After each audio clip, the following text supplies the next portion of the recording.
आज का ये एपिसोड शुरू करने से पहले एक छोटी सी बात। क्या आप भी अपना पॉडकास्ट बनाने की सोच रहे हैं? तो एंकर ट्राई कीजिए। ये पॉडकास्ट बनाने का सबसे आसान तरीका है। नंबर 1, ये फ्री है। नंबर 2, इसमें कई सारे ऐसे टूल्स हैं जो आपको अपने फोन और कंप्यूटर पर रिकॉर्ड और एडिट करने की फैसिलिटी देते हैं। नंबर 3, आप अपने पॉडकास्ट को डिस्ट्रीब्यूट भी कर सकते हैं, जिससे इसे स्पॉटिफाई और दूसरे प्लेटफॉर्म पर सुना जा सके। तो डाउनलोड कीजिए फ्री एंकर ऐप या विजिट कीजिए anchor.fm पर अपना पॉडकास्ट स्टार्ट करने के लिए। ये तो थी एक छोटी सी जानकारी, और अब शुरू करते हैं एपिसोड का सिलसिला। तो आज के एपिसोड में लीजिए सुनिए आचार्य चतुर्सेन शास्त्री के लिखे उपन्यास वयम रक्षामः का 16वां भाग सुम्बा द्वीप में, मेरी यानी समीर गोस्वामी की आवाज में। दानवों के उस क्षुद्र द्वीप का नाम सुम्बा था। वो छोटा सा द्वीप बाली द्वीप के दक्षिणांचल में थोड़ा पूर्व की ओर मुड़कर था।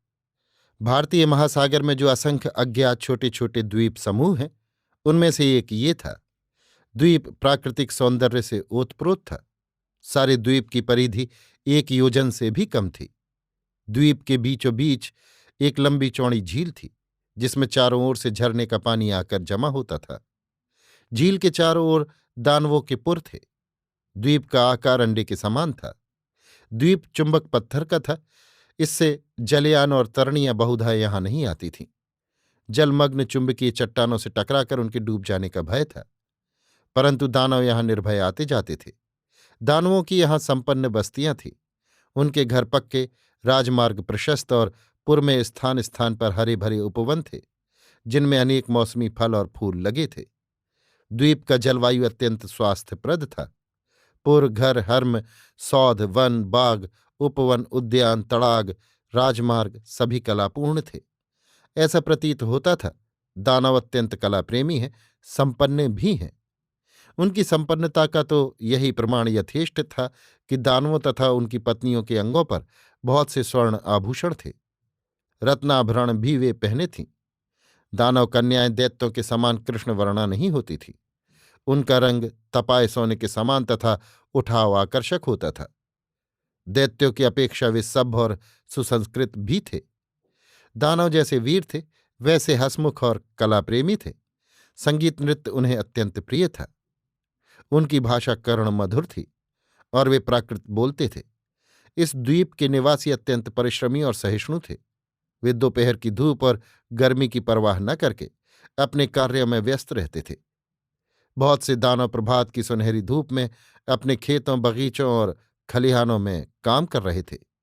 नगर हाट में पण्यक भी थे, शिल्पी भी थे। वे सभी अपने अपने काम में व्यस्त थे। स्त्रियां भी पुरुषों ही के समान परिश्रमशीला थीं। ये दानव जैसे स्वस्थ और परिश्रमी थे, वैसे ही हंसमुख और मिलनसार भी थे। उच्च रक्त के चिन्ह उनमें प्रकट थे। सुंदर प्रभात था। प्रभात के इन क्षणों में समुद्र तट की प्रकृति शोभा देखते ही बनती थी। सर्वत्र एक माधुर्यपूर्ण आलोक छाया था। सुदूर क्षितिज पर फैले हुए फैनिल सागर की गंभीर तरंगों पर प्रभातकालीन सूर्य की रक्तिम किरणें थिरक रही थीं। लाल पीली आभा से उद्भासित आकाश अनंत की ओर एक धूमिल रेखा बनाता हुआ समुद्र से जा मिला था। इसके नीचे सफेद पक्षी जहां तहां जल क्रीड़ारत थे। पछवा हवा कुछ वेग से बह रही थी और उसके झोंकों से तटवर्ती वृक्ष झूमते हुए एक शीतकार सा कर रहे थे।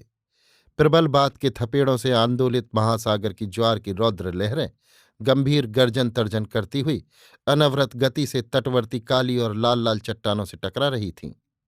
सारा उपकूल श्वेत भागों से भरा था। रावण अपनी अभिसारिका उस दैत्य बाला का अपनी ही आंखों के सम्मुख निधन देख अत्यंत व्यथित हुआ। दानवों का दलन करने तथा मकराक्ष की जीविताहुति देने से उसका क्रोध यद्यपि कम हो गया था, पर उसका मन शोक दग्ध हो रहा था। वो इस समय एकाकी समुद्र तीर पर चित्त शांत करने और स्वस्थ होने के लिए आया था। वो आज अपने स्वभाव के विपरीत दुखित था। रह रहकर उसे दैत्यबाला के साहस और उत्सर्ग की याद आती थी। यद्यपि बलि मांस के साथ उस बाला का मांस भी उसने सब राक्षसों के साथ खाया था, और ये उसके विश्वास के अनुसार उसके प्रति सबसे अधिक पवित्र व्यवहार था, परंतु उस प्रियतमा का अभाव उसे इस समय खटक रहा था। इसी समय उसने देखा, एक दीर्घकाय दानव उसकी ओर चला आ रहा है। उसके साथ ही एक परम सुंदरी सलोनी बाला है। दानव बहुत लंबा और कृशकाय था। उसकी साथ वाली बाला अनूढ़ा थी। तपाए हुए सोने के समान उसका रंग था। क्षीण कटी और स्थूल नितंब थे। वो 16 सुलक्षणों से युक्त थी। उसके केश काले, सघन, चिकने और घुंघराले थे। वे पाद चुंबन कर रहे थे। भौहें जुड़ी हुई, जंघाएं रोम रहित गोल, दांत सटे हुए थे।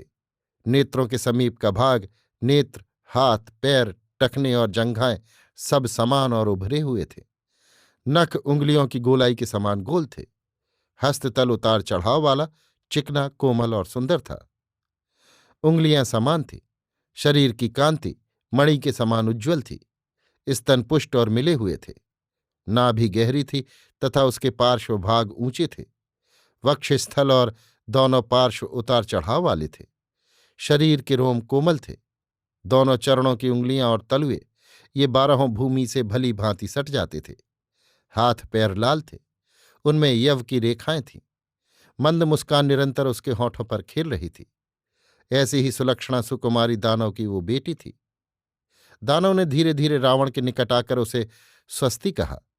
लाज से सिकुड़ी हुई तथा शोभा और कोमलता से परिपूर्ण उस बाला को नीची आंख किए उस दानव के पास खड़ी देख एक बार रावण चमत्कृत हो गया। उसने दानव से कहा, महाभाग, आप कौन हैं और मेरे निकट आने में आपका क्या प्रयोजन है? आप विश्रवा मुनि के पुत्र रावण पौलस से हैं ना? वही हूं। तो मेरा आप ही से काम है रक्षराज। आपने क्या रक्ष संस्कृति स्वीकार कर ली है? निस्संदेह, और मैं आपके अधीन हूं। तो महाभाग, ये वैश्रवण रावण पौलस आपका क्या प्रिय कर सकता है? परंतु आप कौन हैं, पहले ये कहिए। मैं दनुपुत्र मैं हूं। आप प्रजापति के वंश के हैं। मैं आपका अभिवादन करता हूं। तो सौम्य रावण, मेरी कथा सुनो। सुन रहा हूं। काश्यप सागर तट पर हिरण्यपुर के निकट मेरा पुर है, और मैं दैत्यपति विरोचन का बांधव हूं। कदाचित तुमने सुना हो, एक हेमा नाम की अप्सरा उरपुर की निवासनी थी। उसे देवों ने मेरे लिए दे दिया था। चिरकाल तक मैं उसके साथ आनंद से रहा, परंतु आज 14 वर्ष बीत रहे हैं। वो मुझे छोड़कर फिर देवों के पास चली गई। उसके सुख विलास के लिए मैंने एक अति सुंदर नगर की रचना की थी, जो स्वर्णमय था। उसमें मैंने उस सुंदरी के लिए मणिमहल बनवाया था, जो आज 14 वर्षों से सूना है। मैं उस प्रिया के विरह से व्याकुल असमय ही वृद्ध हो गया हूं और द्वीप द्वीप में भटक रहा हूं। ये कन्या उसी के गर्भ से उत्पन्न हुई है। अब ये युवती हुई।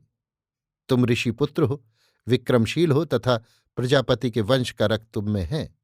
इससे मैं ये अपनी सुलक्षणा कन्या तुम्हें देता हूं। मेरे पास बहुत स्वर्ण रत्न है, वो सब भी मैं तुम्हें देता हूं। मेरे 2 पुत्र, इस कन्या के भाई, बड़े वीर और मेधावी हैं। राजसभा के नियमों को जानते हैं। उन्हें भी मैं तुम्हारी सेवा में नियुक्त करता हूं। अब तुम ये मेरा उपहार स्वीकार करो, मुझे संप्रहर्षित करो, अनुबंधित करो। बूढ़े दानव की ये बात सुनकर रावण ने कनखियों से चरण नख से भूमि को रेतती हुई उस नवकिसलय कोमल तनवंगी बाला की ओर देखा तो उसका संपूर्ण तारुण्य जागृत हो गया। रावण ने पूछा, महाभाग, आपकी इस कन्या का नाम क्या है? मैं दानव ने कहा, इसका नाम मंदोदरी है। तथास्तु महाभाग, अग्नि प्रज्वलित करो। मैं उसकी साक्षी में धर्मपूर्वक आपके कन्या रत्न को ग्रहण करूंगा। बूढ़े दानों ने तत्काल सूखी समिधाएं चुन लीं और अग्निपाषाण से अग्नियाधान किया। रावण ने कन्या का हाथ पकड़कर कहा, गृह्णामि ते सौभाग्यत्वाय हस्तम। दानव मैंने एक अमोघ शक्ति उसे भेंट देकर कहा, स्वस्ति, तुम्हारा कल्याण हो। पौलस्त मुनि कुमार, ये दिव्य शक्ति लो। इसके रहते तुम विश्व में अजेय हो। अब मैं चला। वृद्ध दानव एक ओर जाकर पर्वत श्रृंखलाओं में गायब हो गया। रावण ने नववधू की ओर देखकर कहा, वरम ब्रूहि, वधू ने तिरछी दृष्टि से उसकी ओर देखकर कहा, अलमलम प्राप्त सर्वम।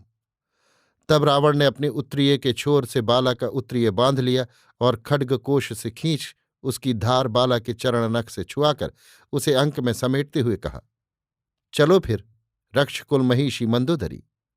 और दूसरे ही क्षण सद्य विजित दानवों की वो सुरम्भपुरी, प्रासाद, हर्म, सौध सब रंग बिरंगी पताकाओं और दीपावलियों से चित्रित विभूषित विविध वाद्यों और हर्ष कोलाहल से आपूर्यमाण हो गए।